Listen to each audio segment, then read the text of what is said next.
Have you ever wondered why some songs just grab you from the very first second and absolutely refuse to let go? Well, turns out there's often a secret ingredient, this hidden piece of musical DNA that makes a song completely unforgettable. And today, we're going to decode it. No, really. Think about it for a second. What is it about your all-time favorite song?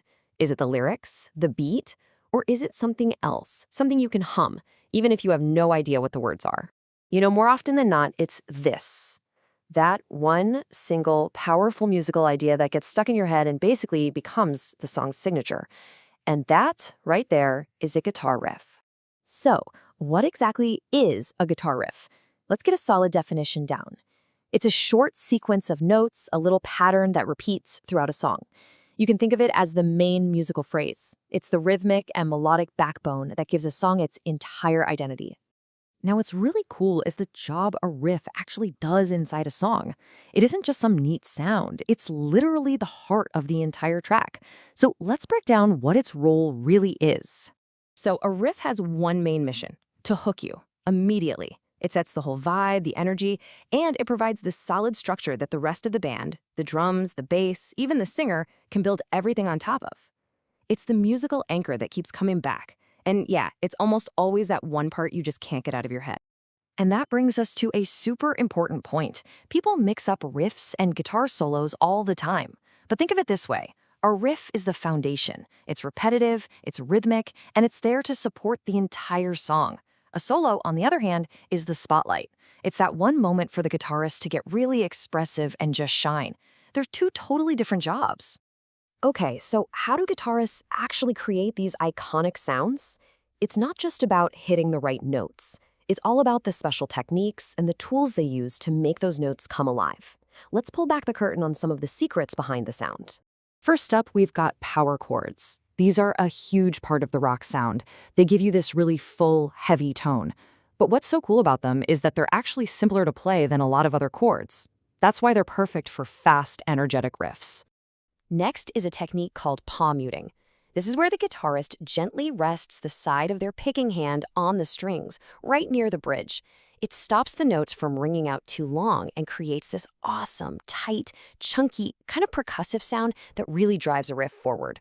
And then you have string bending. This is when a player literally pushes a string up with their finger, which raises its pitch.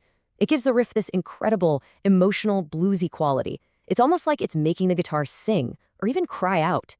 But the final sound isn't just about technique. It's a whole recipe. The kind of guitar being used, the settings on the amplifier, any effect pedals, and yeah, even the thickness of the strings. All of it combines with the player's own hands to create that one-of-a-kind tone. So let's see how this all comes together, because riffs are so much more than just notes. They're actual cultural moments. They've had a huge impact on history and have become way, way bigger than just music. The riff has been on this incredible journey. It started out in early blues and jazz. But once the electric guitar came along, boom, it took center stage. In the 70s, you had bands building these massive rock anthems or on a single riff. By the 90s, riffs got heavier, grittier, and today, they are absolutely everywhere. So what is it that makes them so catchy? Well, a lot of it actually comes down to rhythm. Most riffs are in what's called a 4/4 time signature, that classic 1, 2, 3, 4 count. It's a natural rhythm that's just super easy for our brains to latch onto, which makes us want to clap, nod, or dance along. And this is where it gets really powerful. A great riff can unite thousands of people. If you've ever been to a huge concert, you'll see it. The entire crowd starts singing the guitar part, not just the lyrics. It becomes the shared language that everyone in the stadium understands. And you hear them in way more places than you might think. Riffs are used in movies to build excitement, in video games to power up an action scene, in commercials to grab your attention in like 2 seconds, and all the time at sports games to get the crowd totally hyped. They're an amazing tool for creating energy. Okay, so we've talked about what a riff is, how it's made, and why it's so important. So now, you guessed it, it's your turn. Let's talk about how you can create your very own riff. The secret starting point for countless incredible riffs is something called the pentatonic scale. Now, that sounds technical, but it just means a simple 5-note scale. The reason it's so popular is that no matter how you arrange the notes, they pretty much always sound good together. It's like a musical cheat code. So, how do you start? It's simpler than you might think. First, just hum a simple melody that gets stuck in your head. Then, try to find those notes on a single guitar string. Give it a steady rhythm. Mess around with the speed. See how it sounds fast versus slow.